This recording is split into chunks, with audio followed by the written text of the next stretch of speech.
ഒരുപാട് സന്തോഷത്തോടെയാണ് ഇവിടെ ഇരിക്കുന്നത്.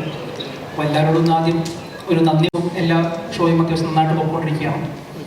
അപ്പോൾ ആദ്യം ഈ സിനിമ ഇത്രത്തോളം ഏറ്റെടുത്ത ഞാനും രാമും കൂടി ഈ സിനിമ തുടങ്ങുന്ന സമയത്ത് ഞങ്ങൾ ആലോചിച്ചിട്ടുണ്ട് ഈ തിയേറ്ററിൽ ഈ സിനിമ എത്രത്തോളം വർക്കാവും എന്നുള്ള കാര്യങ്ങളൊക്കെ ആലോചിച്ചിട്ടുണ്ടായിരുന്നു.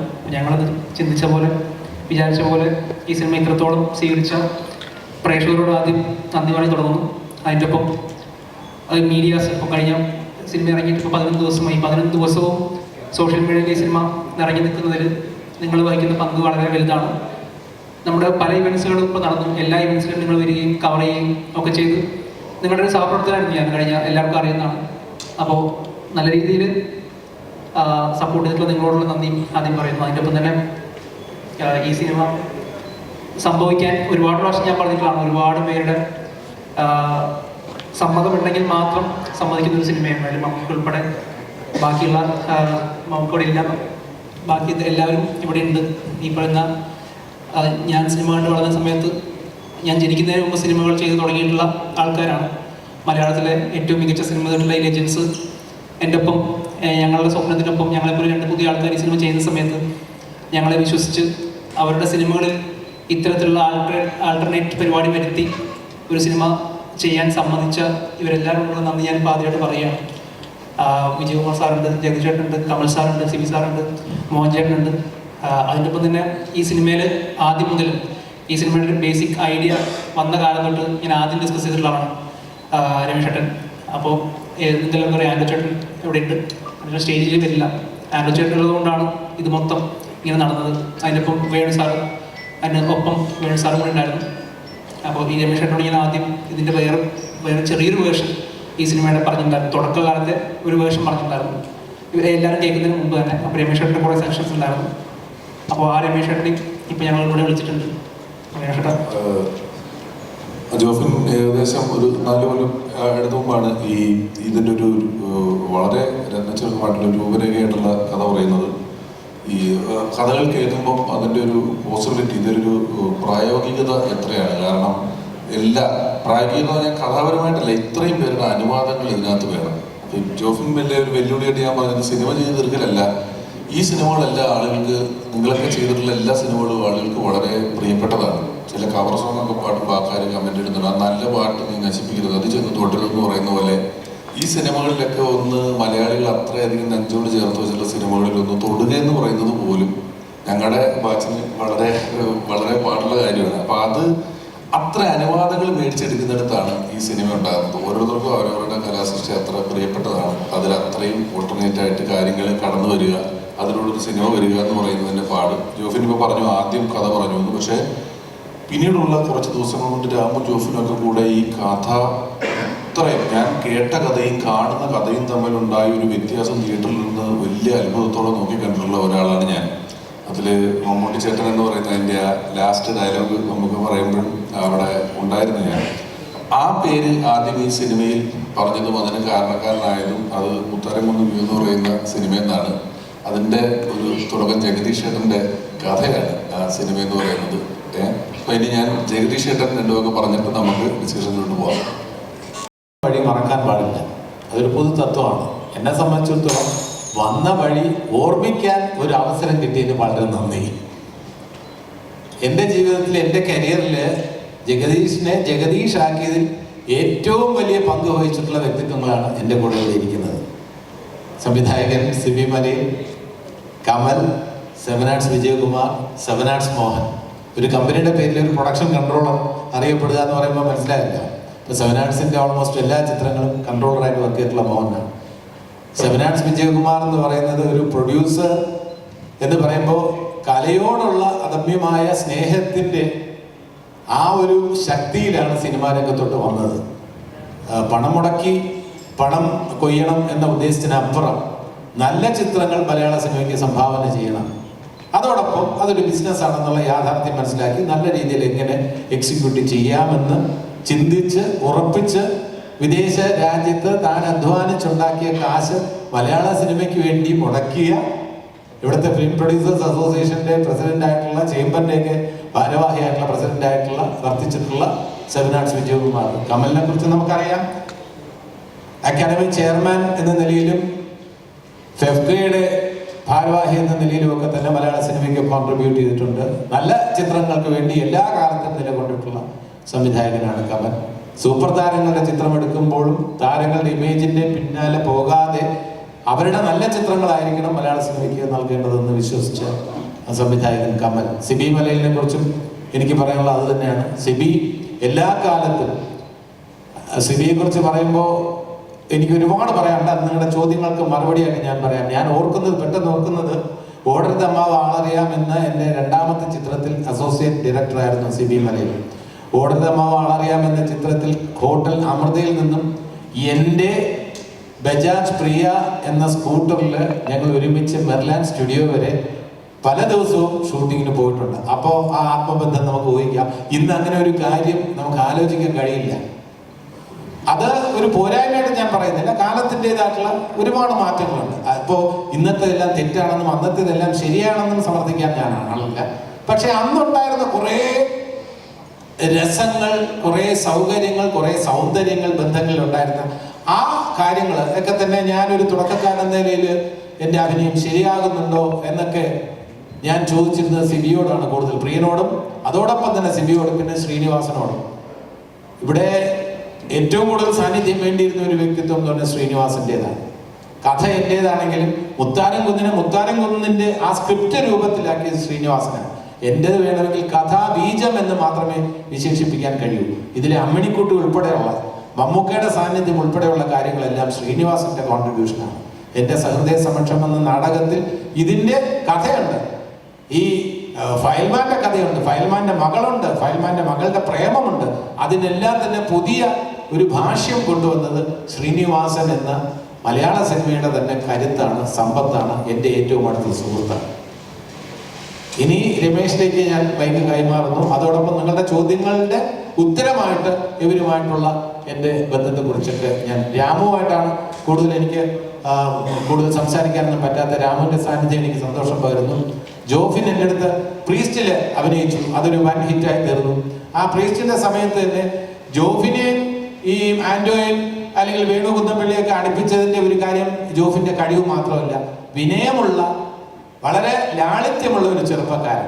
നമുക്ക് സെറ്റിൽ വർക്ക് ചെയ്യുമ്പോൾ നമ്മളോട് സംസാരിക്കുമ്പോൾ നമുക്ക് സ്നേഹം, ബഹുമാനം തരുന്നതിനപ്പുറം സ്നേഹത്തോടു കൂടി പെരുമാറുക, അത് പ്രീസ്റ്റിൽ ഞാൻ അനുഭവിച്ചു.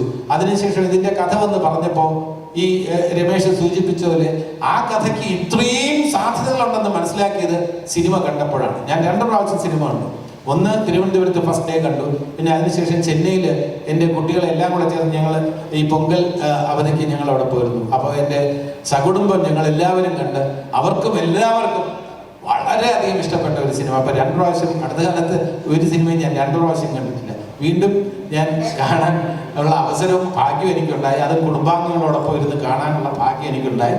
ഇനി രമേശിലേക്ക് മൈക്ക് കൈമാറുന്നു. ചോദ്യങ്ങളുടെ ഉത്തരമായി ഇവരുമായിട്ടുള്ള ബന്ധങ്ങളെക്കുറിച്ച് നിങ്ങൾ ചോദിച്ചാൽ അതിനെക്കുറിച്ച് എനിക്ക് ഒരുപാട് പറയാനുണ്ട്. അതിന് ഈ സമയമൊന്നും പോരാ. എന്നാൽ ഈ സമയ പരിമിതിക്കുള്ളിൽ നിന്ന് എന്ത് വേണമെങ്കിലും നിങ്ങൾക്ക് ചോദിക്കാം. ചോദ്യത്തിന് പരിമിതികളൊന്നുമില്ല, ഒരു ലിമിറ്റേഷൻ വയ്ക്കുന്നില്ല, ഇന്നതേ ചോദിക്കാവും, അങ്ങനെ ഒന്നും പറയുന്നില്ല. നിങ്ങൾക്ക് ചോദിക്കാനുള്ളത് കഴിയുന്നതും ഈ ചിത്രവുമായിട്ടും ഈ ചിത്രത്തിന്റെ ഇങ്ങനെയുള്ളൊരു പിന്നിലുള്ള കഥയും ബന്ധപ്പെടുത്തി ചോദിച്ചാൽ നന്നായിരിക്കും എന്ന അഭ്യർത്ഥനയോടെ രമേശ്. ഞങ്ങൾക്കൊക്കെ ഇപ്പം എന്തുകൊണ്ട് കലാകാരനാണെന്ന് ആഗ്രഹിച്ചില്ല, ജോബി സിനിമയാണെന്ന് ആഗ്രഹിച്ചുള്ളത് ഞങ്ങളുടെ ഏറ്റവും വലിയ ഭാഗ്യം. നമുക്ക് കിട്ടുന്ന നമ്മളെ ആൾക്കാർ തിരിച്ചറിയുന്നതിനപ്പുറം നിങ്ങളെപ്പോലുള്ള ആളുകളുടെ അടുത്തെത്താനും നിങ്ങളോടൊക്കെ സംവേദിക്കാനും ഉള്ളൊരു അവസരം കലാകാരനായിട്ട് കിട്ടിയെന്നുള്ളതാണ്. അപ്പം ഞാനിലോ അല്ലെങ്കിൽ അതുപോലുള്ള സിനിമ മാഗസീനുകളിലോ ഉള്ള നിശ്ചല ചിത്രങ്ങൾക്ക് അപ്പുറം ഒരു സിനിമയുടെ ലൊക്കേഷൻ കാണാനുള്ള യാതൊരുവിധ സൗകര്യങ്ങളും ഇല്ലാതെയാണ് ഞാൻ ജോഫിനോട് കൂടുതൽ ബാച്ച് വളർന്നു വന്നിട്ടുള്ളത്. അപ്പം ഈ സിനിമയുടെ കാതോട് കാതോടത്തും ലൊക്കേഷനൊക്കെ അവതരിപ്പിക്കുമ്പോൾ കമൽ സാറിന്റെ മകനാണ്, കമൽ സാറിന്റെ ചെറുപ്പക്കാരനായിട്ട് അത് അല്ല. ഒരാളെന്നോട് ചോദിച്ചു അത് ആണോ ചെയ്തിരിക്കുന്നതെന്നുള്ള അത്ര രൂപസാദൃശ്യം ഉണ്ടല്ലോ. അപ്പം ആ ലൊക്കേഷൻ സാറ് തിയേറ്റർ പടം കണ്ടോ, ആ ലൊക്കേഷൻ വീണ്ടും കാണുമ്പോൾ അതിനെന്തുമാത്രം ആ ലൊക്കേഷൻ മറ്റേ ലൊക്കേഷൻ സാമ്യം ഉണ്ടായിരുന്നു. അയ്യോ, ഞാൻ കണ്ടപ്പോൾ ഞെട്ടിപ്പോയി. കാരണം ഒരുപാട് സാമ്യമുണ്ട്. ഞാൻ വിചാരിച്ച് റിയൽ ആയിട്ടുള്ള സ്ഥലത്ത് തന്നെയാണ് ഷൂട്ട് ചെയ്തത്. ഇപ്പോഴും ഇവിടെ ചോദിക്കുന്നത് പ്രത്യേകിച്ച് പള്ളി, ആ പള്ളി അതേ പള്ളി തന്നെയാണ് നമ്മൾ ഷൂട്ട് ചെയ്തത്. നമ്മള് പള്ളി CG ആണ്. ആ CG ആണ്.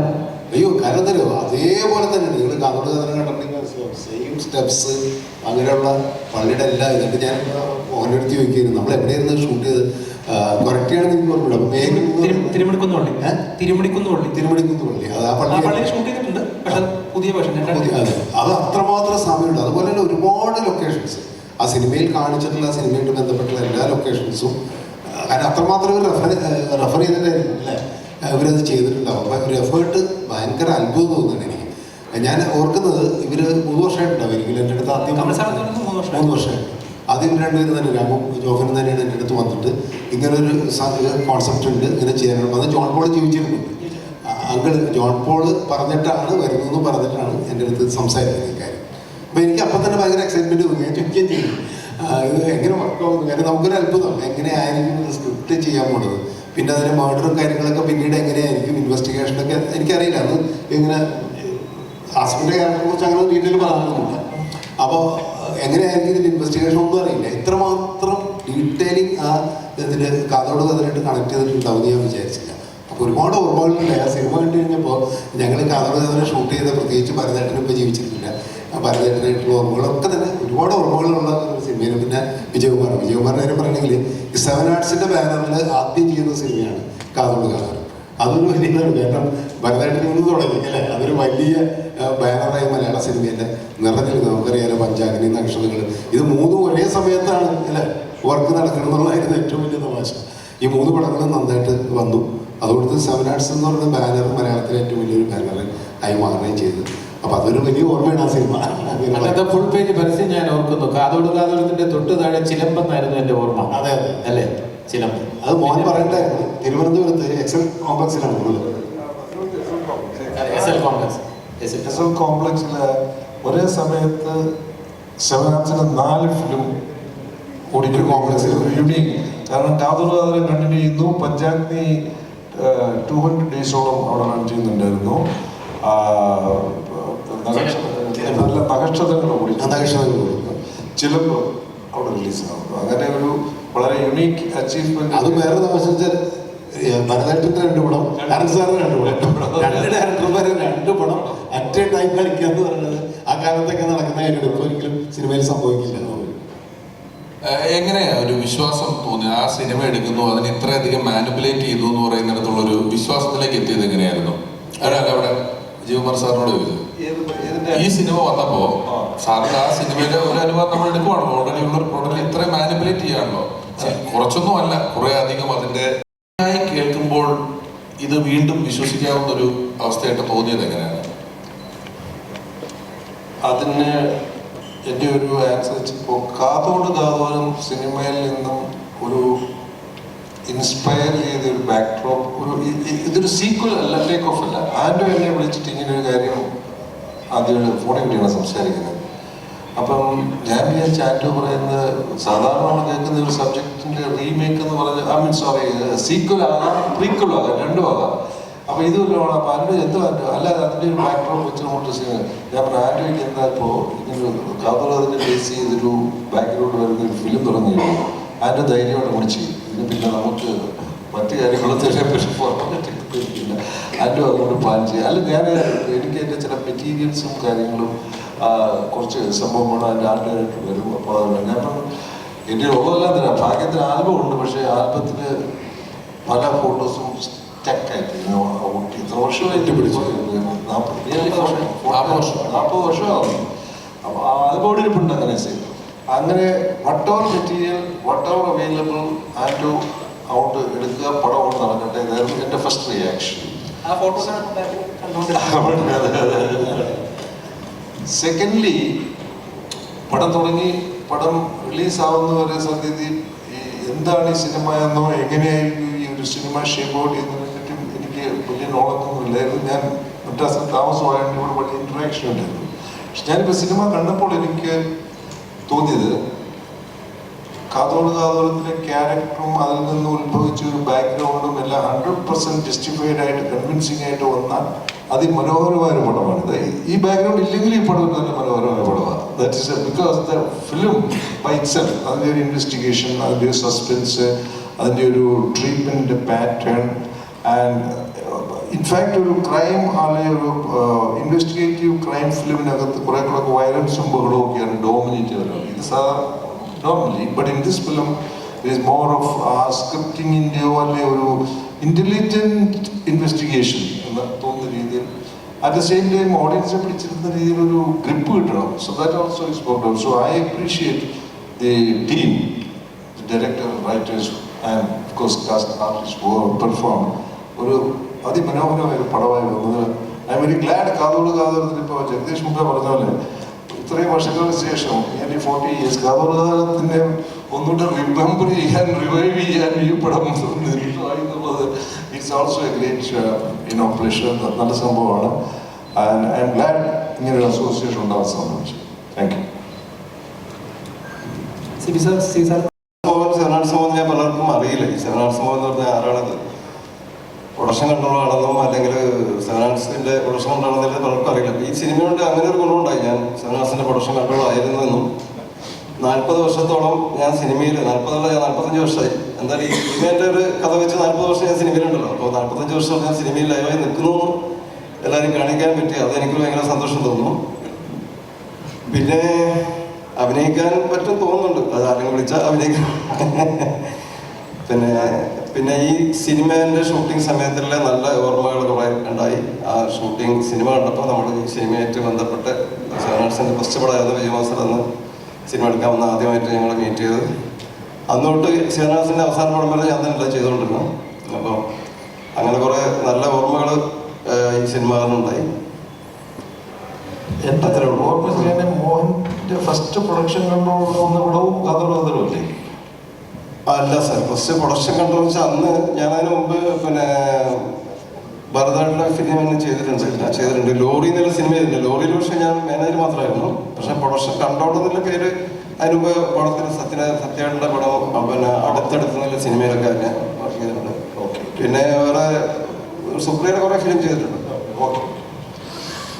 അതൊരു അല്ല, ഇതിലെന്തോ ഈ കാതോടുകാരത്തിനുള്ള ഒരു ഇതുണ്ടായിരുന്നു. ഇവൻ ജോബിന് ഇതിനിടയിൽ ഒരു ദിവസം പെട്ടെന്ന് വിളിച്ചു, ചേട്ടാ ദേവദൂതർ പാടി എന്നുള്ള പാട്ട് മറ്റേ ചാക്കോച്ചൻ്റെ പടത്തിൽ എന്നാത്താൻ കേസ് കൂടുതൽ വീണ്ടും വന്നിരിക്കുകയാണ്, അതിലെന്തെങ്കിലും സാധനങ്ങൾ. കാരണം ഇതിങ്ങനെ ഉരുട്ടി കൊണ്ടുവരുന്ന സമയത്താണ് ആ പാട്ട് വന്നത്. അപ്പം കഴിഞ്ഞ പോലെ ആ പാട്ട് വീണ്ടും വരുന്നു, അത് ഗംഭീരമായിട്ട് ഹിറ്റാകുന്നു, ആ സിനിമ ഹിറ്റാകുന്നു. പിന്നെ അതെടുത്ത് ഉപയോഗിക്കുകയും ചെയ്തു, കണക്ട് അത് വന്നു കഴിഞ്ഞ് കയറിയതാ.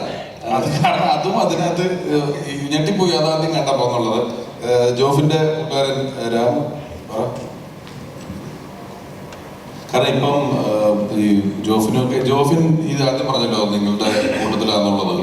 ജോഫിൻ ഒരു ഓൺലൈൻ മാധ്യമത്തിന്റെ ഉടമസ്ഥരായിരുന്നു. സിനിമ പ്രൊമോഷന്റെ ഒക്കെ ഭാഗമായിട്ട് നമ്മൾ ഓൺലൈൻ വരുന്ന സംഘത്തിലുള്ള ആളാണ് ജോഫിൻ. എൻ്റെ പടത്തിന്റെ പ്രൊമോഷനൊക്കെ വന്നിട്ടുണ്ട്. അപ്പം ജോഫിൻ ആ ഒരു മേഖല കുറച്ച് സുഹൃത്തുക്കളും ഒക്കെ ഉള്ളൊരു സ്ഥലമാണ്. അവിടുന്നാണ് ജോഫിൻ സിനിമയെ സ്നേഹിച്ചിട്ടാണ് അതിലേക്ക് വന്നതും എല്ലാം. അപ്പം ഇപ്പം ഈ ദേവദൂതരുടെ താഴെ പോയി നോക്കിക്കഴിഞ്ഞാൽ ഈ സിനിമ കണ്ടതിന് ശേഷം ഒറിജിനൽ പാട്ടിൽ വന്നിട്ട് അവിടെ ഇയാൾ നിൽപ്പുണ്ടോ എന്ന് നോക്കുന്ന എത്ര പേരുണ്ട് യൂട്യൂബിൽ. അങ്ങനെ ഒരു കമന്റും സംഭവമൊക്കെ വന്നിട്ടുണ്ട്. ഇത് രാമൻ ഇവിടെ തോന്നിയതുണ്ട് ഈ ആശയം? ഇതിൻ്റെ തുടക്കം എന്ന് പറഞ്ഞാൽ ഞാൻ 2013 ആദ്യമായിട്ട് അസിസ്റ്റന്റ് ഡയറക്ടറായിട്ട് വായമൂടി കേസ് തമിഴിൽ ബാലാജി മോഹൻ്റെ കൂടെ വർക്ക് ചെയ്തു. അപ്പം അന്ന് 21 വയസ്സായിരുന്നു ആദ്യമായിട്ട് അസിസ്റ്റന്റ് ഡയറക്ടർ വർക്ക് ചെയ്യുമ്പോൾ. അതിൻ്റെ ഒരു വർക്ക് പ്ലേസ് ഷോക്ക് എന്ന് പറയില്ല, നമ്മൾ സെറ്റിലെത്തി കഴിയുമ്പോൾ നമ്മളതിൻ്റെ ജൂനിയർ ആർട്ടിസ്റ്റുകളുമായിട്ടുള്ളൊരു ഇടപെടൽ എന്ന് പറയുമ്പോൾ ആദ്യമായിട്ടാണ് ഈ എൻ്റെ ഒരു കംഫർട്ട് സോണിൽ നിന്ന് പുറത്തിറങ്ങി ഇതിൻ്റെ ഒരു പ്രഷർ ഉണ്ടല്ലോ സിനിമയുടെ, നമ്മുടെ ഇവരുടെ ഒരു അവസ്ഥ കാണുമ്പോൾ ഒരു ഷോക്ക് ഉണ്ട് ജൂനിയർ ആർട്ടിസ്റ്റുകൾ. അത് എൻ്റെ മനസ്സിൽ വല്ലാതെ കൊണ്ടൊരു സംഗതിയാണ് ഇമോഷണലി. അന്ന് അത് തമിഴ് പ്രൊഡക്ഷൻ കൺട്രോൾ ആയതുകൊണ്ട് തന്നെ ജൂനിയർ ആർട്ടിസ്റ്റ് കോർഡിനേഷൻ തന്നെയാണ് ഏൽപ്പിച്ചിരുന്നത്. ഇവിടുത്തെ കൊച്ചിയിലത്തെ കോർഡിനേഷൻ തന്നെയാണ് ഏൽപ്പിച്ചിരുന്നത്. അപ്പോൾ ഇത് അവരുടെ എന്തോ ഇമോഷണലി ആണ് ഹുക്കിങ് ചെയ്തിരുന്നു. പിന്നെ ഞാൻ നോക്കുമ്പോൾ പിന്നെ ഞാൻ പലവട്ടം കണ്ട സിനിമകളിൽ, ഇപ്പോൾ എക്സാമ്പിൾ പറഞ്ഞപ്പോൾ ഗോഡ് ഫാദർ പോലെയൊക്കെ 100 വട്ടം കണ്ട സിനിമകളിൽ ഞാൻ ശ്രദ്ധിച്ചിരുന്നത് പിന്നിൽ നിൽക്കുന്നവരാണ്. ഇവർ ശ്രദ്ധിച്ചു തുടങ്ങിയപ്പോൾ ഇവർ പല സിനിമകളിലും ഉണ്ട്. ഇവരെ ഞാൻ അപ്പോഴാണ്, അതുവരെ ഞാൻ ശ്രദ്ധിച്ചിട്ടില്ല. പല സിനിമ ഒരു 5-6 സിനിമകളിൽ ഞാൻ പിന്നെ നോട്ടീസ് ചെയ്യുമ്പോൾ ഇവരാണ് ഞാൻ ശ്രദ്ധിക്കുന്നത്. അപ്പോൾ നമ്മുടെ കൺമുന്നിൽ ഉണ്ടായിട്ടും കാണാതെ പോയവർ എന്നൊരു തോട്ടിൽ നിന്നാണ് അത് രേഖയിലേക്ക് എത്തിയത്. അത് ആ ചിന്ത എന്താ പറയുക വർഷങ്ങളോളം കൊണ്ടു നടന്ന് ഒരു പോയിന്റിലാണ് ഇങ്ങനൊരു ക്രൈമുമായി ബന്ധപ്പെട്ടിരിക്കുന്ന സമയത്താണ് ജോഫിന് ഞാനും കൂടി കൊച്ചിയിൽ അരവിന്ദൻ്റെ അതിൽ സിനിമ കണ്ടുകൊണ്ടിരിക്കുമ്പോഴാണ് ഇൻ്റർവൽ സമയത്ത് ജോഫിനോട് ഈ ഒരു തോട്ടിൻ്റെ ഒരു ബേസിക് ഐഡിയ പറഞ്ഞു. അത് ജോഫിന് എന്തായാലും ചെയ്യണം നമുക്ക് ഇമ്മീഡിയറ്റ്ലി പറഞ്ഞു തുടങ്ങുന്നത്. അതാണ് ഒരു തുടക്കം എന്ന് പറയുന്നത്. മമ്മൂട്ടി ചേട്ടൻ തന്നെ നമുക്ക് ചെയ്യാം, പക്ഷെ അദ്ദേഹം വിദേശത്തേക്ക് പോവാണ്. അപ്പോൾ വെളുപ്പിൽ തിരിച്ചു വരിച്ചിട്ടാണ് അത് ചെയ്തത്. അപ്പോൾ അദ്ദേഹത്തിന്റെ ഒരു അനുമതി വേണുചേട്ടനും മാൻഡോ ചേട്ടനുമായിട്ടും എല്ലാവരും സൗഹൃദത്തിൽ വന്നിട്ടുള്ളത്. അല്ല, അതിൻ്റെ ഒപ്പം തന്നെ വേറെ സംഭവം, ഞാനും രാമും മമ്മൂക്കി അടുത്തോട്ട് ആദ്യം കഥ പറയുന്ന സമയത്ത് ഈ മുത്താരം ഇവിടെ ഉണ്ടായിരുന്നില്ല, അതിന് പകരം അവിടെ വേറെ ഒന്നായിരുന്നു. അപ്പോൾ നമുക്കത് കേട്ട് മൊത്തം കഥ കേട്ട് കഴിഞ്ഞ സമയത്ത് നമുക്ക് പറഞ്ഞത് ഇതുമായിട്ട് സമാനമായിട്ടുള്ളൊരു സംഭവം എൻ്റെ ലൈഫിൽ ഉണ്ടായിട്ടുണ്ട്. ഒരു ദിവസം നിങ്ങൾ ശ്രീനിവാസൻ സാറും സിബി സാറും കൂടി വന്നിട്ട് മമ്മൂക്കി അടുത്ത് വന്ന് ഇങ്ങനെ എനിക്ക് കത്ത് വരുന്നുണ്ട്, ആ കത്തിൽ മമ്മൂക്കി ചോട്ടൻ എന്ന് പറയുന്ന സംഭവമുണ്ട്, അത് ഞങ്ങൾക്ക് സിനിമയാക്കണം എന്ന് പറഞ്ഞു. അപ്പം നമുക്ക് പറഞ്ഞു ഞാൻ അഭിനയിക്കില്ല എന്ന് പറഞ്ഞു. അപ്പോൾ ഞാൻ നിങ്ങൾ അഭിനയിക്കേണ്ട, ഡബ് ചെയ്താൽ മതി എന്ന് പറഞ്ഞിട്ടൊരു സംഭവം ഉണ്ടായിട്ടുണ്ടായിരുന്നു. അത് ഇതുമായിട്ട് വേണമെങ്കിൽ നിങ്ങൾ കണക്ട് ചെയ്തോളൂ എന്ന് പറഞ്ഞ് മമ്മൂക്കിയാണ് ഈ മുത്താരം വീയുടെ റെഫറൻസ് ഞങ്ങൾക്ക് തരുന്നത്. അങ്ങനെ ഞങ്ങൾ സാധനം കണക്ട്. അപ്പോൾ എല്ലാവരും ചോദിക്കുന്നുണ്ട് എങ്ങനെ ഇത് ഇത്രയും ബ്രില്യൻ്റായി കണക്ട് ചെയ്യാൻ പറ്റിയെന്നുള്ളത്. പക്ഷെ അത് ഇങ്ങനെ വന്നൊരു സംഭവമാണ്. മമ്മൂട്ടിയാണ് ഒരു കാരണമായതല്ലേ? അതെ, അങ്ങനെ ഒരു സംഭവം ഉണ്ടായിട്ടെന്ന് പറഞ്ഞാൽ മമ്മൂട്ടിയാണ് പറഞ്ഞു തന്നു. അതിൻ്റെ ഒപ്പം തന്നെ ഞങ്ങൾക്ക് ഭയങ്കര സർപ്രൈസിങ് ആയത് അതിൻ്റെ കാലഘട്ടം നോക്കുമ്പോൾ ഭയങ്കര എന്നെ അതാണ് അത്ഭുതപ്പെടുത്തിയത്. കാരണം ഞാൻ മുത്താരം എന്ന POയുടെ ഫൈനൽ പ്രിൻ്റ് ആയി കഴിഞ്ഞ ശേഷം അത് മദ്രാസിൽ അന്ന് ഫിലിം ചേംബർ എന്ന് പറയുന്ന ഒരു തിയേറ്റർ ഉണ്ട്, അവിടെയാണ് പ്രീവിയസ് ഷോസ് ഇടാറുള്ളത്. അപ്പം ഞാൻ ലിസി അന്ന് പപ്പൻ, പ്രിയപ്പെട്ട പപ്പൻ എന്ന് പറയുന്ന സിനിമയിൽ അഭിനയിക്കാൻ വേണ്ടിയിട്ട് അവിടുത്തെ രഞ്ജിത്ത് ഹോട്ടലിൽ താമസിക്കുന്നുണ്ട്. അപ്പോൾ പ്രിവ്യൂവിൻ്റെ കാര്യമൊക്കെ പറയാൻ വേണ്ടി ഞാൻ ലിസിയുടെ മുറിയിലേക്ക് ചെല്ലുമ്പോൾ അവിടെ വിജയകുമാറുണ്ട്. വിജയകുമാർ കാതോട് കാതോട് അതിൻ്റെ ലൊക്കേഷനിലേക്ക് പോകുന്നതിന് മുമ്പായിട്ട് ലിസിക്ക് അഡ്വാൻസ് കൊടുക്കാനോ അല്ലെങ്കിൽ അതിൻ്റെ പ്രോഗ്രാം പറയാനോ മറ്റോ വന്നതാണ്. അപ്പം ഞാൻ ഈ പ്രിവ്യൂവിൻ്റെ കാര്യം പറയുകയും വൈകുന്നേരം അന്ന് പ്രിവ്യൂ ഉണ്ടെന്ന് പറഞ്ഞപ്പോൾ വിജയകുമാർ അന്ന് യാത്രയാകും. വിജയകുമാർ അത് കാണാൻ നിന്നില്ല. അദ്ദേഹം ഈ സിനിമയുടെ കൊടൈക്കനാലിലേക്കല്ല, ഒരു പ്രധാന ലൊക്കേഷൻ കൊടൈക്കനാലായിരുന്നു. അദ്ദേഹം അങ്ങോട്ടേക്ക് പോകുന്ന ദിവസമാണ്. അപ്പം കൃത്യമായിട്ടും ഇതിൽ നിങ്ങളുടെ കഥയിൽ പറയുന്ന ആ ഒരു പീരീഡ് കൃത്യമായിട്ട് വർക്കായി. 85 ജൂണിൽ മുത്താരം കുന്ന് PO റിലീസാകുന്നു, ഇതാ നവംബറിൽ റിലീസാകുന്നു. അപ്പോൾ അത് ആ ഒരു കറക്റ്റ് ടൈം അതിനകത്ത് വരികയും ചെയ്തു. അല്ല, അത് അത്ര റെഫറൻസുകൾ എടുത്തിട്ടുണ്ട് കറക്റ്റായിട്ട്. ഞാൻ അത്ഭുതപ്പെട്ടൊരു കാര്യമാണ് ഓരോ സിനിമകളുടെ കാര്യം പറയുമ്പോൾ. പിന്നെ എന്താ പറയുക, ഇപ്പോൾ പള്ളാശ്ശേരി എന്ന് പറഞ്ഞ അതൊക്കെ നമുക്കറിയാവുന്നതാണ്. കാരണം ഇന്നത്തെ കാലത്ത് ഞാന അതിൻ്റെ റെഫറൻസ്, ഞാനയുടെ കുറേ സ്റ്റിൽസുകൾ കാണിച്ചു. പിന്നെ ജോൺ പോളിനൊക്കെ അന്നത്തെ ജോൺ പോൾ ഞാൻ അന്ന് നിങ്ങളുടെ അടുത്ത് ഫസ്റ്റ് വന്നപ്പോൾ ചോദിക്കുകയും ചെയ്തിരുന്നു, ഇപ്പോഴത്തെ അങ്കിളല്ലേ കേട്ടോ, അന്ന് അത്ര തടിയില്ല കേട്ടോ എന്ന് പറഞ്ഞു. പക്ഷെ അത് കറക്റ്റായിട്ട് നിങ്ങൾ കണ്ടെഴുതിയ ജോൺ പോൾ അന്നത്തെ ജോൺ പോൾ ജോൺ പോൾ. മാത്രമല്ല ഈ ജോൺ പോൾ സാറിന്റെ നമ്മൾ സഫാരി ചാനലിൽ ഒരു വിഷ്വൽ കാണിക്കുന്നുണ്ടല്ലോ, അതിലൊരു 2 ഡയലോഗ് ശബ്ദം വെക്കണം. നമ്മൾ വിഷ്വൽ ഇല്ലാതെ ഓഡിയോ പോകുന്നുണ്ട്. അപ്പൊ ആ ശബ്ദം കിട്ടാൻ തന്നെ എത്ര മിമിക്രിക്കാരെ നമ്മള് എനിക്ക് തോന്നി ഇത് കറക്റ്റ് മാച്ചല്ലേ. എത്രയോ പേരെ പരീക്ഷിച്ചിട്ടാണ് ആ ശബ്ദത്തില് ആ ഓഡിയോയിലേക്ക് എത്തിയിട്ടുള്ളത്. പിന്നെ കറക്റ്റ് സിംഗ് വരുന്നിടത്ത് ഇതിന്റെ പറയുന്നതാണ് ഷോട്ട് വെച്ചേക്കുന്നത്. കുറച്ച് പറഞ്ഞു കുറച്ച് ചെയ്തിട്ടുണ്ട്. ലിപ്പ് കുറച്ച് ചെയ്തിട്ടുണ്ട്. എന്തെങ്കിലുമൊക്കെ ചോദിക്കാനുണ്ടെങ്കിൽ നമുക്ക് ചോദിക്കാം. അതിന് കാരണം തരാം, ഏകദേശം അന്നെങ്ങനെ അതേപോലെ തന്നെയാണ് ഇപ്പോഴും. നമുക്കൊക്കെ എപ്പോഴും അനുഭവം തോന്നുന്നു. ഇപ്പോഴും മുതൽ എങ്ങായിട്ടിരിക്കുന്നത് ജഗദീഷ് മാത്രമേ കേട്ടോ, മോഹനം അങ്ങനെ തന്നെ. അതിൽ വേറൊന്നും കൂടെ ഉണ്ട്. ജഗദീഷൻ പറഞ്ഞു നിങ്ങളോട് തമ്മില് അതില് ഈ ജഗദീഷേട്ടൻ വർത്തമാനകാലത്തിൽ ഇരുന്നിട്ടാണല്ലോ ഈ കഥ മുഴുവൻ പറയുന്നത്. ഈ കഥ പറയുന്നതിൽ ജഗദീഷേട്ടൻ ഒരു യൗവനം കാണിക്കുന്നുണ്ട്. ആ യൗവനത്തിൽ ജഗദീഷേട്ടൻ ഞാൻ ആ കുട്ടിക്ക് ഒരു കത്തെഴുതി അതിന് ജഗദീഷേട്ടൻ ഒരു ശബ്ദം ഉണ്ടല്ലോ, അതിനെ യൗവനമാക്കിയിട്ടുണ്ട്. ശബ്ദത്തിൽ കുറച്ച് മാറ്റം വരുത്തിയിട്ടുണ്ട്. കാരണം ഇപ്പോഴത്തെ ശബ്ദം ആയിരിക്കുമല്ലോ അതിനെ. അപ്പൊ അതിനെ ഒരു ഇത്തിരി ജഗദീഷൻ നിത്യഭാവാണെങ്കിലും അതിനെയും ആ കത്തില് പറയുന്ന ശബ്ദവും ഇത്തിരി മാറ്റിയിട്ടാണ് ചെയ്തിട്ടുള്ളത്.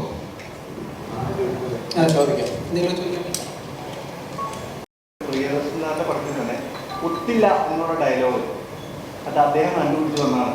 പ്രിയദർശൻ മാറ്റി എനിക്ക് പറഞ്ഞു. അവിടെ ഒത്തിരി ഒമാരൊക്കെ ഉണ്ട്. ഇത് എനിക്ക് എന്നെ തന്നെന്ന് പറഞ്ഞൊരു ഒരു ഇന്റർവ്യൂവിൽ കണ്ടിട്ടുണ്ട്. ഈ അല്ലല്ല അത്തരത്തിലുള്ള ഒരുപാട് എന്താ പറയാ ഡയലോഗ്സ് മുകേഷിൻ്റെതായിട്ടുള്ള ഒത്തില്ല, പുല്ല്, അതൊക്കെ മുകേഷിന്റെ കോൺട്രിബ്യൂഷൻ ആണെന്ന് വേണമെങ്കിൽ പറയാം.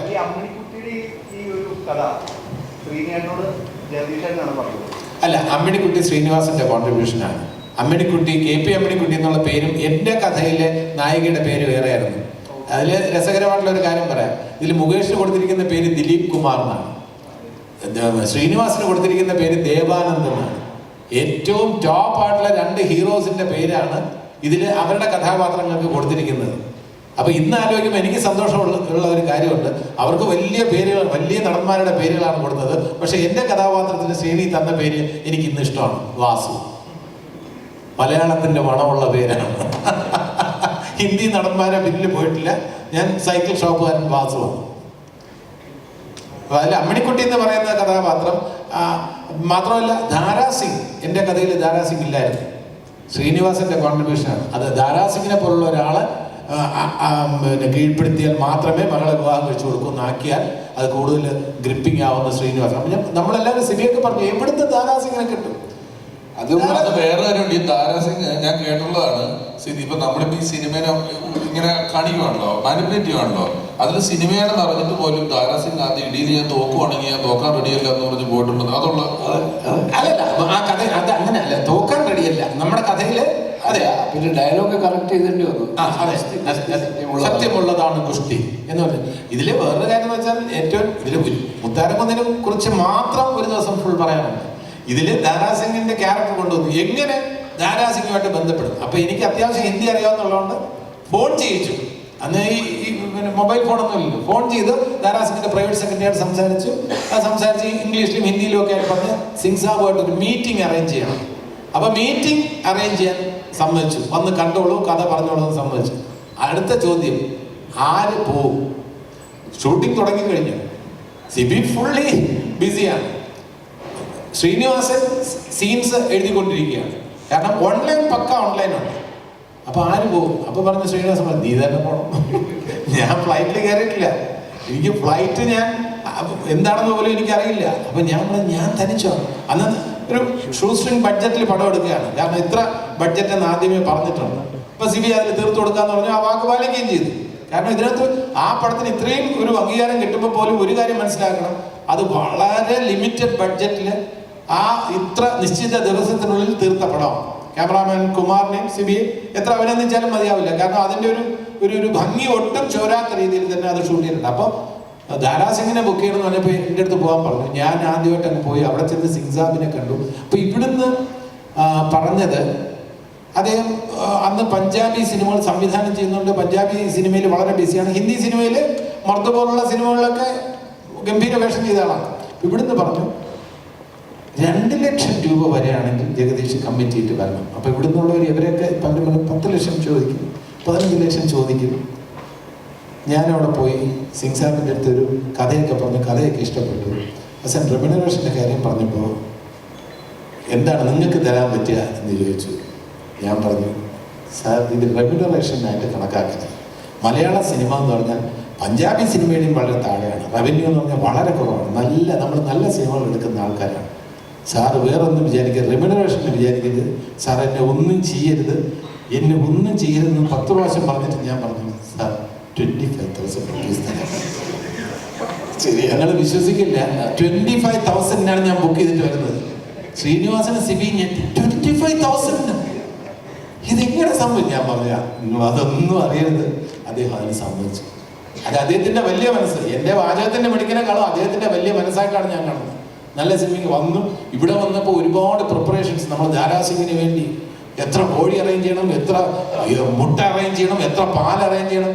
സാധാരണ മനുഷ്യന് കഴിക്കുന്ന ഒരു ഫുഡിന് അല്പം ഒരു വേറെ രീതിയിലുള്ള ഡയറ്റ് എന്നുള്ളതിൽ കഴിഞ്ഞ് വേറെ ഒന്നും വേണ്ട. വേറെ ഒരു കണ്ടീഷൻസും ഇല്ല. നമ്മുടെ കൂടെ നമ്മളുടെ ഒരാളായി തന്നെ അവിടെ ഷൂട്ട് ചെയ്ത് ഏറ്റവും സ്നേഹത്തോടെയാണ് പിരിഞ്ഞത്. അദ്ദേഹത്തിന് വേണ്ടി ഡബ് ചെയ്തിരിക്കുന്നത് ഭാസി സാറിന്റെ സഹോദരനായ ചന്ദ്രാജി സാറാണ് ഡബ് ചെയ്തിരിക്കുന്നത്. അതാണ് മുത്താരംഗൻ ടിവിയുടെ ഒരുപാട് നല്ല അനുഭവങ്ങളുണ്ട്. ഒരുപാട് ഈ ദിലീപ് കുമാറിന്റെയും ദേവാനന്ദിന്റെയും ഈ അന്നത്തെ പ്രേമത്തിനൊരു പുതുമ കൊണ്ടുവരാൻ വേണ്ടിയാണ് ശ്രീനിവാസൻ. എങ്ങനെ പുതുമ കൊണ്ടുവരാൻ കഴിയും? ഈ നായകന്റെ പ്രേമത്തിന് ഒരു പുതുമ വേണം, എങ്കിലേ വർക്കാവും എന്ന് പറഞ്ഞിട്ട് അതാണ് ഈ ഒരു മമ്മൂട്ടി ഫാനാക്കി, അമ്മിണിക്കുട്ടിയെ മമ്മൂട്ടി ഫാനാക്കി. എന്നിട്ട് അമ്മിണിക്കുട്ടി കത്തെഴുതുമ്പോൾ ആ കത്ത് പൊട്ടിച്ച് വായിച്ചു, ഓ അത് ശരി. അപ്പൊ അതിന് മറുപടി മുകേഷ് തന്നെ എഴുതുന്നു, ഈ ദിലീപ് കുമാർ തന്നെ എഴുതി, അതും മമ്മൂക്കയുടെ ശബ്ദത്തിൽ തന്നെ നമ്മൾ കേൾപ്പിച്ചു. അപ്പോൾ അങ്ങനെ അമ്മിണിക്കുട്ടി കേട്ടിട്ട് വീണ്ടും ഈ പോസ്റ്റ് മാസ്റ്ററെ കാണാൻ പോകുന്നു. അങ്ങനെയാണ് ആ കഥ കൂടുതൽ വികസിച്ചത്. യൗവനം ശ്രീജിത്ത് രവി തന്നെയാണ് ചെയ്തേക്കുന്നത്. അപ്പൊ അതിലൊരു നാനെ ഇങ്ങനെ തിരിച്ചു കാണിക്കുന്നതിൻ്റെ അകത്ത് മമ്മൂക്കയുടെ ഫോട്ടോ വെച്ചിട്ട് അതിന്റെ ഹെഡിങ് നടൻ അഹങ്കാരമോ.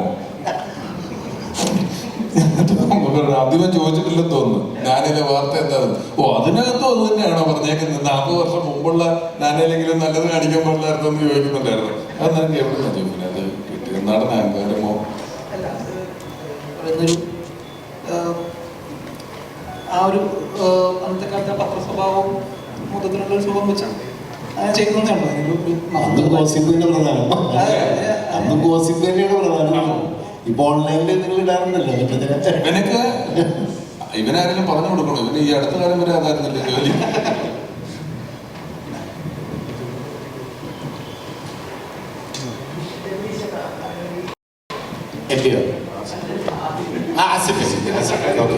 ആസിഫ് അലി നമുക്ക് എല്ലാവർക്കും അറിയാം. ആസിഫ് അലിയുടെ ഒരു ഗ്രാഫ് എന്ന് പറയുന്നത് ഒരിക്കലും താഴോട്ട് പോയിട്ടില്ല.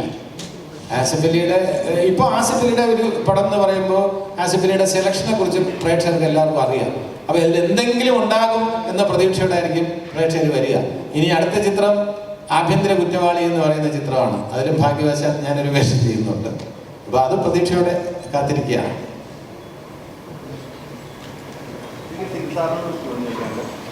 അതായത് ശ്രീനിവാസ് സാർ സ്ക്രിപ്റ്റ് എഴുതുമ്പോൾ, അതായത് ഞാൻ ശ്രീനിവാസ് പറഞ്ഞാണ് ലൊക്കേഷനിൽ വന്നിട്ട് ഒരു സീട്ട് വലിച്ച് ലൊക്കേഷൻ വണ്ടിയുടെ പുക മുഖത്തേക്ക് അടിച്ചാലാണ് സ്ക്രിപ്റ്റ് എഴുതാൻ പറ്റുള്ളൂ എന്നാണ് അദ്ദേഹം പറഞ്ഞത്.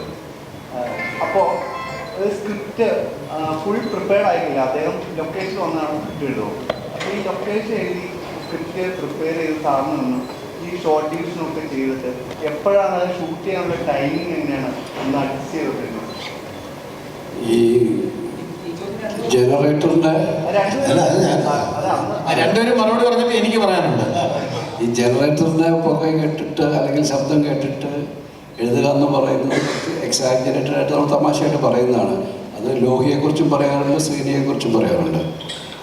പക്ഷേ ഇവർ രണ്ടുപേരും മിക്കവാറും സിനിമകൾ ഷൂട്ടിൻ്റെ പാരലായിട്ട് തന്നെയാണ് എഴുതിക്കൊണ്ട് പോകാറുള്ളത്.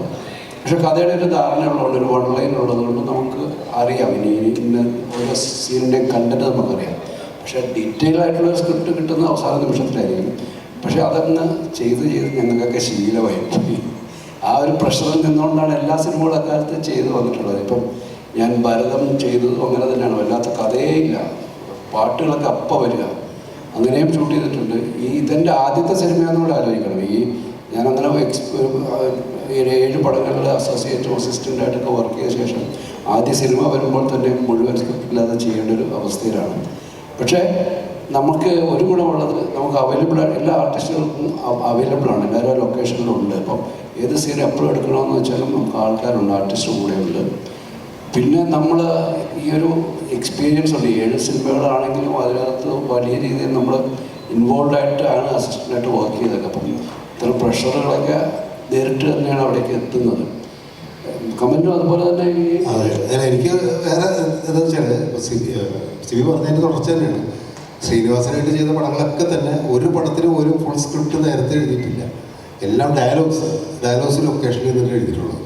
അതിൽ ഏറ്റവും എന്താ വെച്ചാൽ ഞാൻ ഒരു പ്രത്യേകത തോന്നിയെന്ന് വെച്ചാൽ ഡിസ്കഷൻ ഏകദേശം കുറേ നാളുണ്ടാവും. ഒരു 5-10 മാസമൊക്കെ ഇരുന്ന് ഞങ്ങൾ കഥ ഉണ്ടാക്കി സ്ക്രീൻ പ്ലേ ഉണ്ടാക്കിയിട്ട് ഏകദേശം സ്ക്രീൻ പ്ലേ കറക്റ്റായിരിക്കും. 1 ലൈൻ എന്ന് പറഞ്ഞിട്ടുള്ളൂ, 1 ലൈൻ പക്കയായിരിക്കും. ഈ 1 ലൈൻ വെച്ചിട്ടാണ് ലൊക്കേഷൻ കാണാൻ പോകുന്നു, സോങ് കമ്പോസ് ചെയ്യുന്നു, ബാക്കി എല്ലാ കാര്യങ്ങളും 1 ലൈൻ വെച്ചിട്ടായിരിക്കും. സ്ക്രിപ്റ്റ് ഒരു സീൻ പോലും എഴുതിയിട്ടുണ്ടാവില്ല. പക്ഷെ ലൊക്കേഷനിൽ വന്നു കഴിഞ്ഞാൽ ശ്രീനിയെ സംബന്ധിച്ചോളം ശ്രീനി ആ കാര്യത്തിൽ ഭയങ്കര ഓർമ്മ കാര്യങ്ങളാണ്. അന്ന് ഡിസ്കഷനിൽ പറഞ്ഞിട്ടുള്ള ചില കാര്യങ്ങൾ ഞാൻ മറന്നത് പോലും ശ്രീനിയെ ഓർമ്മിക്കാറുണ്ട്. നമ്മൾ അന്ന് അങ്ങനെ ഒരു കാര്യം പറഞ്ഞിട്ടുണ്ടായിരുന്നു. അപ്പോൾ അത് സ്ക്രിപ്റ്റിൽ വരും, ഡയലോഗ്സിലെല്ലാം വരും എന്നുള്ളതാണ്. അപ്പോൾ അങ്ങനെയുള്ള കോൺഫിഡൻസ് ശ്രീനിയോട് എനിക്കുണ്ടായിരുന്നു. പക്ഷെ അത് തകർത്ത ഒരു സിനിമയുണ്ട്, കാരണം ചമ്പക്കുളം തച്ചനാണ്. ചമ്പക്കുളം തച്ചിൽ ഇതേപോലെ 1 ലൈൻ ഉണ്ടായിരുന്നു. ലൊക്കേഷനിലായി സോങ് ഒക്കെ ഷൂട്ടിങ്ങിന് ലൊക്കേഷനിൽ ആർട്ടിസ്റ്റ് അടക്കം എത്തി. ശ്രീനിവാസൻ വേറൊരു പടത്തിൽ ഷൂട്ടിംഗ് അഭിനയിക്കുന്ന പുള്ളി ഹീറോയുടെ അഭിനയിക്കുന്ന അവിടെ ഹെൽഡപ്പായിട്ട് പുള്ളിക്ക് വരാൻ പറ്റില്ല. ഷൂട്ടിങ്ങിൻ്റെ തലേ ദിവസം രാവിലെ ഒരു ഉച്ചയായപ്പോഴാണ് പുള്ളി എത്തിയത്. നല്ല പനിയായിട്ടാണ് വരുന്നത്. അത് കിടന്നുറങ്ങി എന്നിട്ട് രാത്രി എന്നോട് ചോദിക്കുക, ശ്രീനി നമ്മുടെ പടത്തിൻ്റെ കഥ എന്താണ്? പിറ്റേന്ന് രാവിലെ ഷൂട്ടിംഗ് തുടങ്ങുന്ന പടമാണ്. അതിന് മധുസാര കെ.ആർ. വിജയ, രംഭ, അന്ന് രംഭയല്ല അമൃതാണെന്ന് പേര്, അവരടക്കം വന്നിരിക്കുകയാണ് പിറ്റേന്ന് കാലത്ത് എടുക്കേണ്ട സീന്. ഞാൻ ഞെട്ടിപ്പോയി. എൻ്റെ ശ്രീനിയുടെ കഥകളെന്ന് ആലോചിക്കുന്നത്, കഥ എന്താണെന്ന് എന്നോട് ചോദിക്കും. ആ ശ്രീനിവാസൻ അന്ന് രാത്രി ഞങ്ങൾ ഇരുന്നിട്ട് ഫുൾ 1 ലൈൻ വായിക്കും. 1 ലൈൻ എൻ്റെ കോപ്പി ഉണ്ട്, ശ്രീനിയുടെ പെട്ടിയിൽ വയ്ക്കേണ്ട കോപ്പി. ഞാൻ ആ കോപ്പി വെച്ചിട്ട് 1 ലൈൻ ഫുൾ വായിച്ച് കഴിഞ്ഞപ്പോൾ ശ്രീനി പറഞ്ഞ സംഭവങ്ങൾ കംപ്ലീറ്റ് ഉണ്ടല്ലോ, പെട്ടെന്ന് എല്ലാ കാര്യങ്ങളും ഓർമ്മ പോകുന്നതാണ്. ആ കാര്യത്തിൽ സംഭവിക്കും. നെക്സ്റ്റ് ഡേ ഞങ്ങൾ ഷൂട്ടിംഗ് തുടങ്ങിയതെന്നാണ്. ആദ്യത്തെ ദിവസം സോങ്ങിൻ്റെ കുറച്ച് ഷോർട്സ് എടുത്തപ്പോൾ സിമിക്കറിയാം, സിമി പലപടങ്ങളും അങ്ങനെ ആയിരിക്കും. സോങ് ആയിരിക്കും ആദ്യം ഷൂട്ട് ചെയ്യാം, കാരണം ലോഹിയുടെ സ്ക്രിപ്റ്റ് വരണം. സ്ക്രിപ്റ്റ് ഇല്ലാത്തതുകൊണ്ട് സോങ് ആയിരിക്കും മിക്കവാറും ശ്രീനിവാസിൻ്റെയും ലോഹിദാസിൻ്റെയും പടങ്ങളുടെ ഷൂട്ടിങ്ങിൽ ഞങ്ങളൊക്കെ ആദ്യം തുടങ്ങുക. 3-4 ദിവസം കഴിഞ്ഞപ്പോഴേക്കും ട്രാക്കിലായെന്നുള്ളതാണ്. പിന്നെ ഒരു ദിവസം പോലും എനിക്ക് സ്ക്രിപ്റ്റിന് വേണ്ടിയിട്ട് സീനിന് വേണ്ടി വെയിറ്റ് ചെയ്യേണ്ടി വന്നിട്ടില്ല. ഒന്നുകിൽ രാവിലെ റൂമിൽ നിന്ന് സീന് വരുമ്പോൾ ഞങ്ങൾ ഒരുമിച്ച് കാറിൽ പോകുമ്പോൾ സ്ക്രിപ്റ്റ് ഉണ്ടാവും, അതിൽ സീൻ ഉണ്ടാവും ഷൂട്ട് ചെയ്യേണ്ട ദിവസം. അല്ലെങ്കിൽ അന്ന് ലാൽ ജോസും ദിലീപൊക്കെ എൻ്റെ അസിസ്റ്റൻസാണ്. ഇവരായിരിക്കും ഞാൻ ഹോട്ടലിലേക്ക് അയച്ചു കഴിഞ്ഞിട്ടുണ്ടെങ്കിൽ ഇവർ സീന് കൊണ്ടുവരും.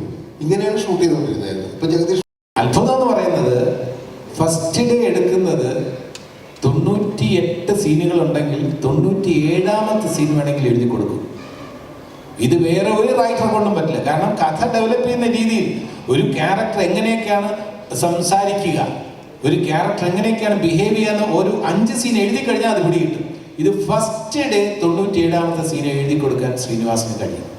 അതേസരത്തിൽ അത്ഭുതത്തോടെ സിബി നോക്കി ഇപ്പോൾ സിബി ഓർക്കുന്നുണ്ടാവും, ഹിസൈനസ് അബ്ദുള്ളയുടെ ക്ലൈമാക്സ് എന്തെന്ന് സിബിക്ക് അറിയില്ല, ലോഹിയുടെ മനസ്സിൽ മാത്രമേ ഉള്ളൂ. അപ്പൊ ഞങ്ങളെല്ലാം ആർട്ടിസ്റ്റ് എന്നല്ലേ ക്ലൈമാക്സ് എന്താണ് എനിക്ക് അറിയില്ല. അപ്പൊ ലോഹി അങ്ങനെയാണ്, ഒരു സീൻ എഴുതാതെ അടുത്ത സീൻ ലോഹിക്ക് എഴുതാൻ പറ്റില്ല. ലോഹിക്ക് സീൻ നമ്പർ 2 എഴുതി കൊടുത്തിട്ട് പിന്നെ സീൻ നമ്പർ 61 എഴുതി കൊടുക്കാൻ പറ്റില്ല. 2, 3, 4 അങ്ങനെ എഴുതിയിട്ട് ലോഹിക്ക് ഫുള്ളായിട്ട് നാടകം എഴുതും പോലെ ഫുള്ളായിട്ട് അതിൽ എഴുതുന്നതനുസരിച്ച് 5 കഴിഞ്ഞിട്ട് 6 ചിലപ്പോൾ പറയുന്ന രീതിയിലായിരിക്കില്ല, വേറെ രീതിയിൽ പോകും. 7 വേറെ രീതിയിൽ പോകും, 8 വേറെ രീതിയിൽ പോകും. ശ്രീനിയെ സംബന്ധിച്ചിടത്തോളം അത് ഏതാണ് ശരി ഏതാണ് തെറ്റെന്ന് പറയാനില്ല, രണ്ടുപേരും പ്രതിഭകളാണ്. അല്ല അങ്ങനെ ചില പെടല ഞാൻ പെട്ടിട്ടുണ്ട്. അതെ, ഞാൻ ചെങ്കോറിൽ ഷൂട്ട് ചെയ്യുമ്പോൾ അന്നത്തെ ദിവസം ഷൂട്ട് ചെയ്യാൻ ഒരു 22 കിലോമീറ്റർ ദൂരെയാണ് തിരുവനന്തപുരം സിറ്റിയിൽ നിന്ന്. അവിടെ ഞാൻ ഷൂട്ടിങ്ങിന് ഇറങ്ങാൻ നേരത്തെ ഞാൻ പറഞ്ഞു, ലോഹി ഇന്ന് എടുക്കുന്നത് ജോണിയും ലാലും മോഹൻലാലും ജോണിയൊക്കെ ആയിട്ടുള്ള സീനാണ്. അപ്പോൾ തലേ ദിവസം പറഞ്ഞ് ജോണി എഴുതി തന്നു. ഞാൻ ഷൂട്ടിങ്ങിനായിട്ട് രാവിലെ കുളിച്ച് റെഡി പോകാൻ നേരത്ത് അടുത്ത മുറിയിൽ നിന്ന് ലോഹി എഴുതിയ സീനും മേടിച്ചുകൊണ്ട് പോകും. ഞാൻ ആ സീൻ വായിച്ചിട്ടില്ല. ഞാൻ അവിടുന്ന് ക്യാമറമാൻ വേണുവിൻ്റെ വീട് വരെ പോകുന്നതിനിടയ്ക്കാണ് ഞാൻ ഈ സീൻ വായിക്കുന്നത്. അപ്പോൾ അതിനകത്ത് എഴുതിയിരിക്കുന്നത് ഈ സുരഭി എന്ന് പറയുന്ന കിരിക്കാടൻ ജോസിൻ്റെ മകള് 485 രൂപ കൊണ്ട് ജോണിയുടെ കയ്യിൽ കൊടുത്തിട്ടുണ്ട്. ലാൽ അവിടെ വരുമ്പോൾ ജോണി പറയും, ആ കുട്ടി വന്നൊരു 485 രൂപ തന്നിട്ടുണ്ട് പറയും. ഈ 485 രൂപയുടെ കണക്ക് എനിക്കറിയില്ല, കാരണം അതിന് മുമ്പത്തെ സീനൊന്നും എടുത്തിട്ടില്ല. ഞാൻ വേണുവിൻ്റെ വീടിൻ്റെ അടുത്തൊരു ബൂത്തി ചേർത്ത് ലോഹി എന്താണ് ഈ 485 രൂപ? ഞാൻ ലാലിൻ്റെ സീൻ പറയുമ്പോൾ ലാലിൻ്റെ അടുത്ത് വെച്ചാൽ എനിക്ക് ഉത്തരവില്ലല്ലോ. അപ്പോൾ ലോഹി പറയും, ഇതിനു മുമ്പ് ഈ പെൺകുട്ടിയുടെ STD ബൂത്തിൽ ഈ ലാൽ ഫോൺ ചെയ്തിട്ട് 500 രൂപ കൊടുത്തു. അപ്പോൾ ബാക്കി ഇല്ലാത്തതുകൊണ്ട് അത് കയ്യിൽ വെച്ചു വന്നു. അവരെ സഹായിക്കാൻ വേണ്ടി പരോക്ഷമായിട്ട് ചെയ്തതാണ്. പക്ഷെ അവർക്ക് അഭിമാനം കൊണ്ട് ആ പൈസ കൊണ്ട് ഇവിടെ തിരിച്ചു കൊടുക്കുന്നു. ഇങ്ങനത്തെ പെടലുമ്പോഴും മൊബൈൽ ഫോണും ഇല്ല ഇപ്പോഴത്തെ ആ കാലത്ത്. പല സിനിമയ്ക്കും ക്ലൈമാക്സ് പിന്നീട് ലാസ്റ്റ് എല്ലാവരും അറിയുള്ളൂ.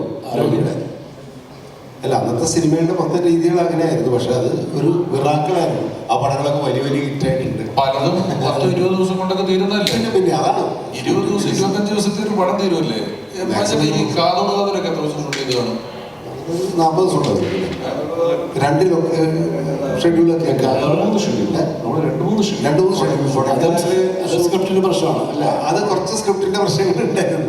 അതിനും സ്ക്രിപ്റ്റിന്റെ പ്രശ്നം ഉണ്ടായിരുന്നു. കൊടക്കനാലൊരു 15 ദിവസത്തെ ഷെഡ്യൂൾ ആദ്യം ഉണ്ടായിരുന്നു. അത് കഴിഞ്ഞ് കുറച്ച് ഗ്യാപ്പ് കഴിഞ്ഞിട്ടാണ് ഇവിടെ നമ്മൾ പിന്നെ അതിരമ്പള്ളി ചാലക്കുടി ഷൂട്ട് ചെയ്തത്. ചാലക്കുടിയിൽ ഏകദേശം അത്ര ദിവസം ഉണ്ടായിരുന്നു, 15 ദിവസം ഉണ്ടായിരുന്നു. 15 ദിവസം ഉണ്ടായിരുന്നു. പിന്നെ കുറച്ച് പാച്ച് വർക്കുകൾ, സോങ്ങിൻ്റെ പാച്ച് വർക്കുകളും കാര്യങ്ങളൊക്കെ ആയിട്ട് ഉണ്ടാവില്ല. അതിന് കാരണം എന്താ വെച്ച് കഴിഞ്ഞാൽ അത് ജോൺ പോളും ഭരതേട്ടനും കൂടിയും ആദ്യം ഒരു ഡിസ്കഷൻ ഇരുന്ന് ഹ്യൂമൻ എൻവോർമെൻ്റ് ആയിരിക്കും. വേറെ കഥയായിരുന്നു. വേറെ കഥ കുറേ ദിവസങ്ങൾ കുറേ മുന്നോട്ടുണ്ടായി. അത് ഔസേപ്പച്ചനായിട്ട് ഇരുന്ന് പാട്ടിൻ്റെ കാര്യങ്ങളൊക്കെ സംസാരിച്ചിട്ടിരിക്കുമ്പോൾ പെട്ടെന്ന് ഒരു ദിവസം പറഞ്ഞത് വർക്കാവില്ല, കഥ മാറ്റാം എന്ന് പറഞ്ഞിട്ട് വേറെ ഒരു ചെറിയൊരു ഐഡിയയാണ് അങ്കിൾ പറഞ്ഞതാണ്. അത് ഡെവലപ്പ് ചെയ്യുന്നത്. ഡെവലപ്പ് ചെയ്തപ്പോഴേക്കും മമ്മൂക്കാട് ഡേറ്റായി, സരിത വലിയ നായികയാണ്, അവരൊക്കെ ഡേറ്റുമായി. ഇത് ഷൂട്ടിങ് തുടങ്ങുകയും വേണം. പിന്നെ കമ്പോസിംഗ് ഒക്കെ തന്നെ അങ്ങനെയാണ് നടക്കുന്നത്. അത് ഔസേപ്പച്ചൻ്റെ ആദ്യത്തെ പടം എന്നായിരിക്കണം. ആ പാട്ടുകളൊക്കെ തന്നെ ഭരതേട്ടൻ്റെ ഇൻവോൾവ്മെൻറ്റും വളരെയധികം ഉണ്ടായിരുന്നു അതിൻ്റെ അകത്ത്. പിന്നെ ഇതൊക്കെ ഒരു കോൺഫിഡൻസ് ആണ്. എനിക്ക് തോന്നിയൊരു കാര്യം എന്ന് വെച്ച് കഴിഞ്ഞാൽ ശരിക്കൊക്കെ കൂടുതൽ പറയാൻ പറ്റും. എനിക്ക് തോന്നുന്നു വെച്ചാൽ ഡയറക്ടറും തിരക്കഥാകൃത്തും തമ്മിലുള്ള ഒരു ബോണ്ടിങ് കറക്റ്റാണെങ്കിൽ ആ ഒരു കോൺഫിഡൻസിൽ എടുക്കാന്നുള്ളതാണ്. ഇപ്പം നിർമ്മാതാവും അവരെ കോൺഫിഡൻസിൽ എടുക്കും. ഇത് ജോൺ പോളും പറയുന്നതാണ്, അവർ ചെയ്യും എന്നുള്ളൊരു കോൺഫിഡൻസ് ഉണ്ട് മമ്മൂട്ടിക്കുണ്ടെന്ന്. ആർട്ടിസ്റ്റിന് അന്ന് ആ പ്രശ്നമില്ല. ആർട്ടിസ്റ്റിൻ്റെ അടുത്ത് ചെന്നിട്ട് ഇതേപോലെ കഥ പറഞ്ഞ് സ്ക്രിപ്റ്റ് വായിക്കുന്ന പോലെ പ്രശ്നങ്ങളൊന്നും അന്നില്ല. കാരണം വെച്ചാൽ ഇവരെ വിശ്വാസത്തിലെടുക്കുകയാണ്. ഈ ഡയറക്ടറെ ഇപ്പം ഞങ്ങളൊക്കെ ചെയ്യുമ്പോൾ തന്നെ അങ്ങനെയാണ്. ഡയറക്ടറെ തിരക്കഥാകൃത്തിനെ വിശ്വാസത്തിലെടുക്കുന്ന ഒരു കാലത്തിലായിക്കൂടെയാണ് സിനിമ കടന്നു പോയത്. പക്ഷെ പറഞ്ഞ കാര്യം ഇന്ന് ഒരുപാട് സിനിമകൾ വരുന്നുണ്ട്, ഒരുപാട് റൈറ്റേഴ്സ് ഉണ്ട്, ഒരുപാട് ഫ്രീ മേക്കേഴ്സ് ഉണ്ട്. ആർട്ടിസ്റ്റുകളെ സംബന്ധിച്ചോളം അവർക്ക് ചൂസ് ചെയ്യാനുള്ള ഒരുപാട് അവസരങ്ങളുണ്ട്. അതുകൊണ്ട് തന്നെയാണ് അവർ ആ കാര്യത്തിൽ പർട്ടിക്കുലറായിട്ട് കഥ നേരത്തെ കേൾക്കണം, തിരക്കഥ ആദ്യം വായിക്കണം എന്നൊക്കെ പറയുന്നത്. പക്ഷെ മുമ്പ് അങ്ങനെ ആയിരുന്നില്ല എന്നുള്ളൊരു വ്യത്യാസം. വിശ്വാസം എന്നതിനപ്പുറം അതിര് കവിഞ്ഞ വിശ്വാസത്തിന് ഏറ്റവും നല്ല എക്സാമ്പിളാണ് ഭരതം. പ്ലാൻ ചെയ്തിരുന്ന കഥ എന്ന് പറയുന്നത് അത് ഒരു പൈങ്കിളി കഥ എന്ന ബാലേന്ദ്ര മേനോൻ സാറിൻ്റെ കഥയുമായിട്ട് വളരെയധികം സാമ്യമുണ്ടെന്ന് മനസ്സിലാക്കിയിട്ട് ആ ദിവസം മാറ്റി വെച്ചിട്ട് പിറ്റേ ദിവസം ഷൂട്ട് ചെയ്യുന്നു. ഭരതം എന്ന കഥ പ്ലാൻ ചെയ്തിട്ട് പിറ്റേ ദിവസം സിബി ഷൂട്ട് ചെയ്യാണ്. അതിന് സെവൻ ആർട്സ് വിജയകുമാർ ഡിസ്ട്രിബ്യൂട്ടറാണ്, മോഹൻലാൽ പ്രൊഡ്യൂസറാണ്, ലോഹിദാസ് റൈറ്റർ, സിബി ഡയറക്ടർ. അപ്പോൾ ഇവരുടെ എല്ലാം പരസ്പര വിശ്വാസത്തിൻ്റെ അടിസ്ഥാനം. അപ്പോൾ പോലും സാധാരണ നമ്മൾ സ്ക്രിപ്റ്റ് ഇല്ലെങ്കിൽ പാട്ട് ഷൂട്ട് ചെയ്യാം. ഇത് പാട്ടുണ്ടോയെന്ന് അറിയില്ല. പാട്ട് പോലും ഇല്ലാതെ എനിക്ക് ഓൾറെഡി 2 ഷോ നമ്മൾ റെക്കോർഡ് ചെയ്തു വേറെ കഥയ്ക്ക് വേണ്ടി മറ്റേ കഥയ്ക്ക്. അപ്പോൾ എനിക്ക് പുതിയ കഥ ഏതാണെന്ന് അറിയില്ല. എങ്ങനെ 3 ദിവസത്തെ ഗ്യാപ്പ് ആയിരുന്നത്. അപ്പോൾ അതിൻ്റെ പൂജ കഴിഞ്ഞിട്ടാണ് ഞാൻ ലാലിനെയും വിജയകുമാറിനെയും എൻ്റെ മുറിയിൽ മോഹനുണ്ട്, 3 പേരെയും എൻ്റെ മുറിയിൽ വിളിച്ച് കഥ കൂട്ടിയിട്ടിട്ടാണ് പറയുന്നത് ഇതാണ് ഒരു സംഭവം, കഥ മാറാൻ പോകണം. രാവിലെ പൂജ കഴിഞ്ഞു. പിന്നെ റെഫറൻസ് നൽകുന്ന അല്ലെങ്കിൽ അവരുടെ മിസ്റ്റേക്സ് ഒക്കെ ഇപ്പോഴത്തെ കാലത്ത് മൈക്കിലൂടെ പറയുന്നുണ്ട്. ഒരു ക്രൗഡിന് നടക്കുന്ന ഒരു വളരെ സീനിയർ ആയിട്ടുള്ള ആക്ടറോട് അങ്ങനെ പറയുന്നത് ഒരു ഇൻസൾട്ടാണ്. കാരണം ഇത്ര ആൾക്കാരും ബഹുമാനിക്കുന്ന ഒരു ആക്ടറായിരിക്കും അവിടെ. ഞങ്ങളൊക്കെ ചെയ്യാറുള്ളത് നേരിട്ട് അടുത്ത് ചെന്നിട്ട് അവർ നമ്മൾ മാത്രം കേൾക്കുന്ന രീതിയിൽ ഇപ്പോഴും പറയാറുണ്ട്. അവർ ചെയ്തതിൽ കറക്ഷൻ എന്നുള്ളത് മറ്റുള്ളവർ കേൾക്കാൻ പാടില്ല. എന്താണ് അയാൾക്കൊരു കുഴപ്പമുണ്ട്, അയാൾ ചെയ്തത് ശരിയായില്ല എന്നുള്ളത് പബ്ലിക് അറിയാൻ പാടില്ല എന്നുള്ള നിർബന്ധം നമുക്കൊക്കെ ഇപ്പോഴും ഉണ്ട്. അതുപോലെ ഒരുപാട് എന്താണ് നമ്മൾ ഒരുപാട് വിശ്വസിക്കണം, ക്യാമറമാനെ വിശ്വസിക്കുകയാണ്. ക്യാമറമാൻ ഫോക്കസ് ഓക്കെയാണ് എന്ന് പറഞ്ഞാൽ അല്ലെങ്കിൽ ലെയർ ഇല്ല എല്ലാം ഓക്കെ എന്ന് പറയുന്നത് പരസ്പരം ഒരു വിശ്വാസമാണ് അവസാനം. ചില സമയത്ത് നമ്മൾ ഒരു സെറ്റിലാണ് ഷൂട്ട് ചെയ്തതെങ്കിൽ അതിനകത്ത് എന്തെങ്കിലും മിസ്റ്റേക്ക് ഷൂട്ടിങ് കഴിഞ്ഞത് മിസ്റ്റേക്ക് തിരിച്ചറിയുമ്പോഴത്തേക്കും സെറ്റ് പൊളിച്ചിട്ടുണ്ടോ. അപ്പം അതിന് വേണ്ടിയിട്ട് ആ പർട്ടിക്കുലർ ഷോട്ട് മാറ്റിയെടുക്കേണ്ട നിർബന്ധമുള്ള അവസ്ഥയാണെങ്കിൽ അതിന് വീണ്ടും ഒരു ചെറിയ അതിൻ്റെ ഒരു ബാക്ക് ഡ്രോപ്പ് ഉണ്ടാക്കിയിട്ടൊക്കെ എടുക്കുന്നത്. ഇതിന് CG ഒന്നുമില്ലല്ലോ. എന്താണെങ്കിലും അത് എളുപ്പമാണ്. ബാക്ക്ഗ്രൗണ്ട് CGയിൽ കൊണ്ടുവന്നിട്ട് അത് ചെയ്യാൻ പറ്റും. ഒരുപാട് പരിമിതികളുണ്ടായിരുന്നു ആ കാലഘട്ടത്തിൽ. പക്ഷേ ഇത് കൂടുതൽ കൺവീനിയൻ്റ് ആയിട്ടുള്ളൊരു ലെവലിലേക്ക് എത്തുന്നതുകൊണ്ടാണ് ഇവർക്കൊക്കെ ഇപ്പം ഇങ്ങനെ ഈ സിനിമയിൽ മമ്മൂട്ടിയുടെ ആ പ്രായത്തെ CGയിലൂടെ കൊണ്ടുവരാൻ കഴിയുമെന്നുള്ളൊരു സാധ്യത ഉള്ളതുകൊണ്ടാണ് ഈ സിനിമ ചെയ്യാൻ പറ്റിയതുകൊണ്ടാണല്ലോ. മുമ്പണി പറ്റില്ല. ഇതിൽ ഈ ചർച്ച ആരംഭിച്ച് കുറച്ച് കഴിഞ്ഞപ്പം ഡയറക്ടർ, തിരക്കഥാകൃത്ത്, നിർമ്മാതാവ്, നടൻ ഇവരൊക്കെ തമ്മിലുള്ള ഒരു പരസ്പര വിശ്വാസം, അത് നൽകുന്ന ആത്മധൈര്യം കൊണ്ടാണ് നിങ്ങൾ ചോദിച്ച പല ചോദ്യങ്ങളുടെ ഉത്തരം ഓടിച്ചെന്ന് നിൽക്കുന്ന സ്ഥലം ഈ ഒരു വിശ്വാസത്തിലും ആത്മധൈര്യത്തിലും ആണ്. രേഖാചിത്രം എന്ന് പറയുന്ന ഒരു ചിത്രം ജോഫിൻ ആദ്യം പറഞ്ഞ കഥയിൽ നിന്നും ഇന്ന് നമ്മൾ തിയേറ്ററിൽ കാണുന്ന ഒരു സിനിമ എത്തുന്നതിലേക്ക് പുതിയ കാലത്തെ ഒരു സംവിധായകൻ, നമ്മുടെ ജോഫിനൊക്കെ ഉൾപ്പെടുന്ന ഒരു സംവിധായകൻ അത്തരത്തിലൊരു കഥയുമായിട്ട് വരുമ്പോൾ പ്രേക്ഷകരോടൊപ്പം തന്നെ ഈ നമ്മൾ ലെജൻസ് എന്നാണ് ഈ ഒരു പരിപാടിക്ക് പേരിട്ടിരിക്കുന്നത്. ഇവരെല്ലാം അന്നൊക്കെ പരസ്പരം കാണിച്ചിരുന്നത് പോലെയോ അതിനപ്പുറമോ ഉള്ളൊരു വലിയ വിശ്വാസം ഈ തിരക്കഥയോടും ഈ സിനിമയോടും കാണിച്ചതുകൊണ്ടാണ് ഈ സിനിമ ഇത്തരത്തിൽ സാധ്യമായത്. അതിന് ഇവിടെ എത്തിയിരിക്കുന്ന അല്ലേ ഇവരോടും ഞാൻ ആദ്യം പറഞ്ഞ പോലെ തന്നെ ഇവരെല്ലാവരും സമ്മതിച്ചുകൊണ്ടാണ് ഈ സിനിമ ഇവിടെ ഇപ്പോൾ സാധ്യമായത്. അതിനൊരുപാട് വീണ്ടും വീണ്ടും ഞാൻ നന്ദി പറയുന്നു.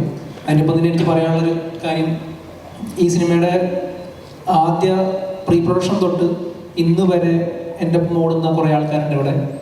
അതിപ്പോൾ വേണു സാറിൻ്റെ ഒപ്പമുള്ള കാവ്യ ഫിലിംസിൻ്റെ ഗോപേട്ടൻ ഉൾപ്പെടെ, അഖിൽ ഉൾപ്പെടെ, ഷിബുചേട്ടൻ ഉൾപ്പെടെ ഉള്ള ആൾക്കാർ. അവർ ആദ്യ ദിവസങ്ങൾ മുതൽ ഇന്ന് വരെ എൻ്റെ ഒപ്പം എല്ലാ ദിവസവും ഫോണിൽ പരിപാടിയൊക്കെ ആയിട്ട് അവർ ഫുൾ ടൈം ഈ സിനിമയുടെ ഒപ്പമാണ്. അവരോട് ഞാൻ പല സമയങ്ങളിലും നന്ദി പറയാൻ വിട്ടുപോയിട്ടുണ്ട്. ആ നന്ദി ഞാൻ ഇപ്പോൾ പറയുകയാണ്. ഒരുപാട് നന്ദിയുണ്ട്. ഈ സിനിമ ഇപ്പോൾ 11ാമത്തെ ദിവസമാണ് പോയിക്കൊണ്ടിരിക്കുന്നത്. ഇനിയും മുന്നോട്ട് പോകുന്നുള്ള പ്രതീക്ഷയിലാണ്. എല്ലാവർക്കും നന്ദി.